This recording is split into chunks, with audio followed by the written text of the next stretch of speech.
selesai. Nah, di sini apakah ada yang tidak hadir anak-anak? Ibu. Alhamdulillah ya. Pada pertemuan kemarin kita sudah membahas terkait pengertian dan ciri-ciri dari teks biografi. Nah, untuk sekarang kita akan membahas terkait struktur dan unsur kebahasaan dari teks biografi. Anak-anak, apakah ada yang tahu terkait struktur kebahasaan dari teks biografi? Belum ya, oke. Sebelum itu kita akan membahas tujuan pembelajaran terlebih dahulu. Nah, tujuan pembelajaran pada siang hari ini kita akan belajar terkait peserta didik mampu memahami struktur teks biografi dan peserta didik mampu memahami unsur kebahasaan dari teks biografi. Anak-anak, apakah kelihatan ininya? Sekali dianya? Yaitu terkait.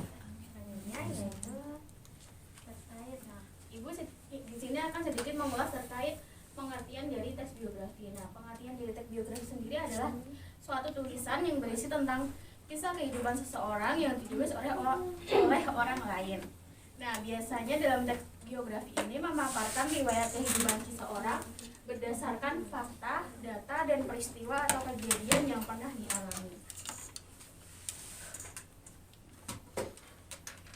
Oke, untuk selanjutnya yaitu struktur teks biografi. Nah, di struktur teks biografi ini ada 3 ya anak-anak. Bagian pertama yaitu orientasi. Nah, orientasi ini biasanya terdapat pada paragraf pertama dalam teks biografi.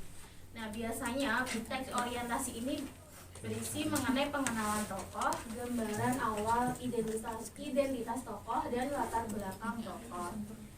Selanjutnya yaitu peristiwa penting atau masalah. Nah, peristiwa penting ini merupakan bagian isi dari teks biografi. Biasanya berisi peristiwa tokoh yang sedang mengalami masalah. Nah, biasanya peristiwa ini terdiri dari peristiwa yang menyenangkan, menyedihkan, atau bisa peristiwa yang mengantarkan tokoh untuk meraih cita-citanya.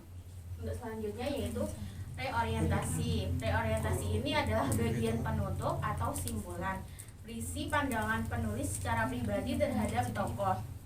Reorientasi ini biasanya bersifat pilihan ya anak-anak, boleh ada dalam teks biografi maupun boleh tidak ada dalam teks biografi. Oke, di sini Ibu akan mengetes pemahaman kalian terkait struktur dari teks biografi. Di sini Ibu ada contoh teks biografi. Anak-anak, apakah ada yang bisa membacakan untuk Ibu? Satu. Saya. Boleh, silahkan Mbak Nabila.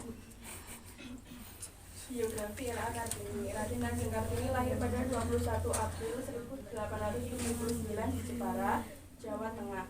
Ia berasal dari keluarga bangsawan Jawa dan merupakan putri dari Raden Mas Adipati Aryo Sosroningrat. Kartini dikenal sebagai pelopor emansipasi wanita Indonesia. Kartini sempat bersekolah di Europe Library School atau LS dan belajar bahasa Belanda. Namun saat berusia 12 tahun ia harus berhenti sekolah karena dipingit.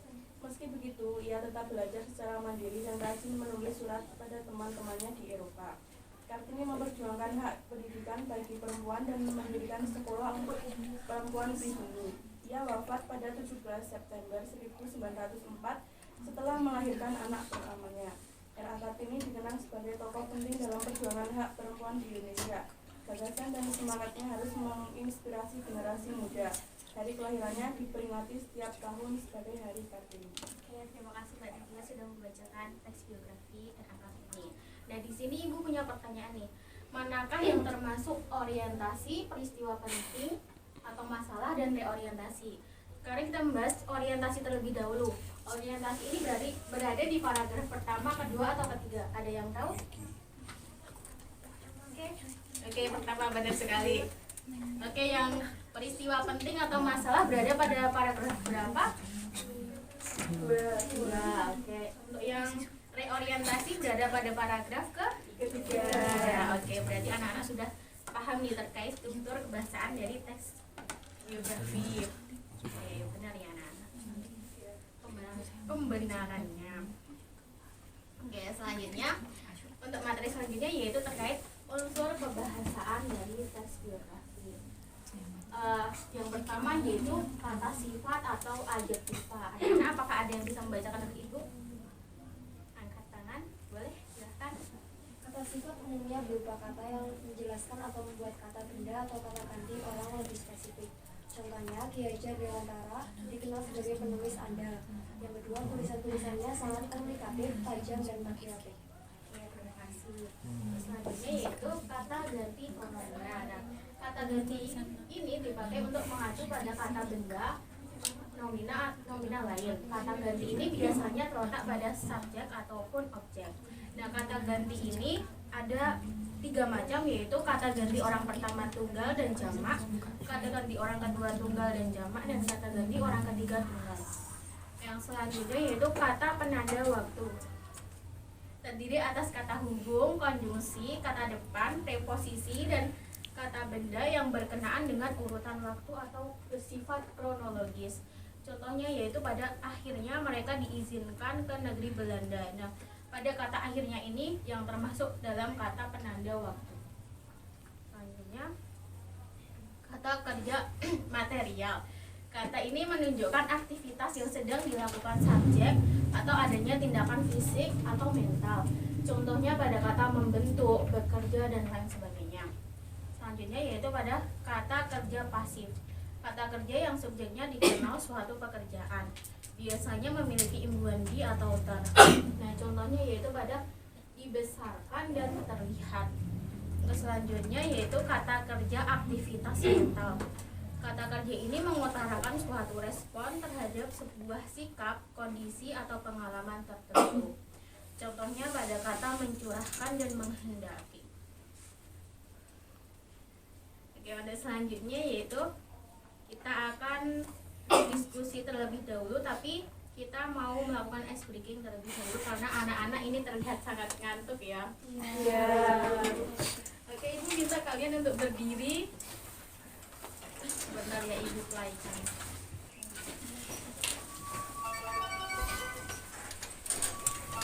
Nanti ikutin gerakannya ya anak-anak. Iya.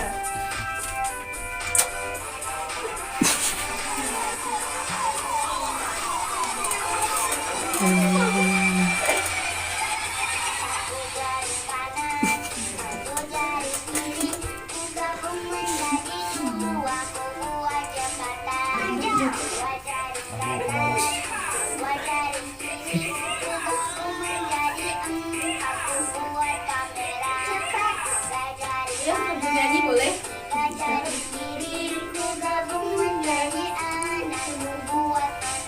Tinggi jari kanan, jari kiri, jari dapat kuat terlihat. Tinggi jari kanan, jari kiri, bangun menjadi 10 siap berdoa.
Udah ya. Lagi, mau lagi? Oke. Apakah sekarang masih ngantuk anak-anak? Tidak. Oke. Tidak ya. Oke, setelah speaking kita akan berdiskusi terkait LKBD yang sudah Ibu buatkan. Di sini anak-anak buat kelompok 4 orang ya anggotanya. Di sini kelompok 1, kelompok 2, kelompok 3, dan kelompok 4. Oke, di sini Ibu mau membacakan petunjuknya terlebih dahulu. Peserta didik membaca teks biografi berjudul Biografi Bung Tomo. peserta didik berdiskusi terkait struktur dan unsur kebahasaan pada teks biografi yang sudah disajikan. Peserta didik secara berkelompok mengerjakan permasalahan yang terdapat pada soal. Peserta didik beserta kelompok mempresentasikan hasilnya. Ibu bagikan LKPD-nya ya anak-anak. Iya. Ini kelompok 1, kelompok 2, kelompok 3, kelompok 4. Oh, ya udah ini kelompok 4. Nanti kalau ada yang ditanyakan bisa tanyakan ke ibu ya anak-anak. Iya, Bu.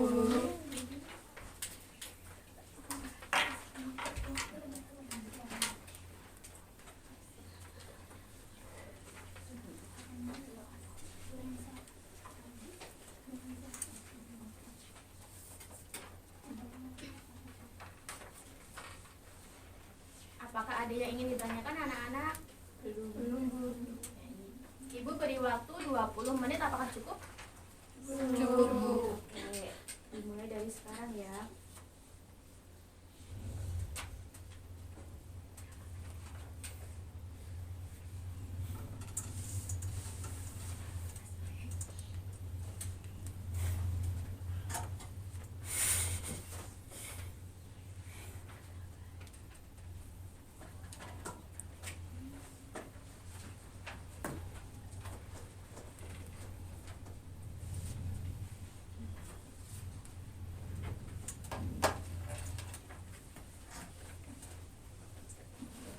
Apakah sudah selesai anak-anak?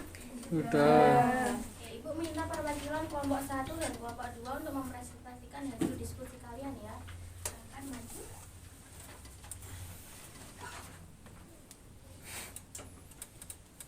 Nanti kelompok 1 membacakan jawaban nomor 2, kelompok 2 nanti membacakan jawaban nomor 3 ya. Enggak semuanya dibaca enggak apa-apa. Nomor 2, jika sudah selesai membaca teks biografi Bung Tomo, analisislah struktur kebahasaan teks biografi tersebut dan tuliskan dalam tabel di bawahnya. Pertama, orientasi. Sutomo atau Bung Tomo lahir di Kampung Lauran, Surabaya. Dia berasal dari keluarga kelas menengah dengan latar belakang orang tua yang berbeda suku. Pendidikan dan kepribadiannya diceritakan. Lalu yang kedua, peristiwa penting atau masalah. Bung Tomo aktif dalam berbagai pekerjaan dan organisasi, ikut berjuang mempertahankan Surabaya pada 10 November 1945, memiliki pengaruh besar dalam perjuangan kemerdekaan, aktif politik, dan pernah dipenjara pada masa Orde Baru. Lalu yang terakhir, orientasi. Bung Tomo wafat saat menunaikan ibadah haji di Mekah, jasanya diakui bangsa Indonesia dan dimakamkan di Surabaya. Kemudian soal nomor 3 yaitu carilah unsur kebahasaan teks biografi tersebut yang dapat kalian tuliskan dalam tabel di bawah ini. Yang pertama yaitu kata ganti pronomina. Yang pertama pronomina persona, bentuk dirinya. Contoh dalam kalimat dirinya juga mengaku mempunyai persalinan darah. Kemudian kata kerja material. Nah, kata kerja material yang pertama yaitu dilahirkan. Contoh dalam kalimat Sutomo dilahirkan di Kampung Lauran. Yang ketiga yaitu kata sifat. Yang contoh dari kata sifat yaitu pekerja keras. Contoh dalam kalimat Sutomo sendiri berkepribadian ulet bekerja keras. Oke, baik. Terima kasih. Beri tepuk tangan dulu. Oke, LKPD-nya Ibu kumpulkan ke depan ya.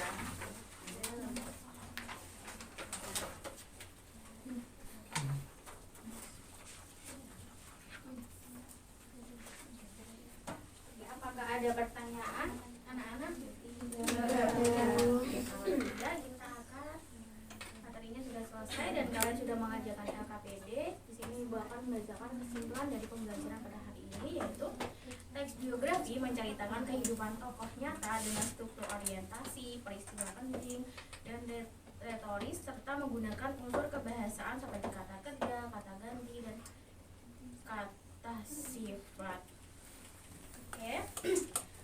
Dari materi yang sudah Ibu berikan tadi, apakah materinya itu sulit untuk kalian pahami anak-anak? Iya. Ya, oke. Kalau gitu materi yang Ibu berikan sudah selesai dan mungkin waktunya sudah cukup untuk kalian habis ini mau pulang kan? Iya. Oke, kita doa terlebih dahulu sebelum pulang ya anak-anak. Berdoa ibu pimpin, berdoa mulai. Berdoa selesai. Terima kasih. Wassalamualaikum warahmatullahi wabarakatuh. Waalaikumsalam warahmatullahi wabarakatuh.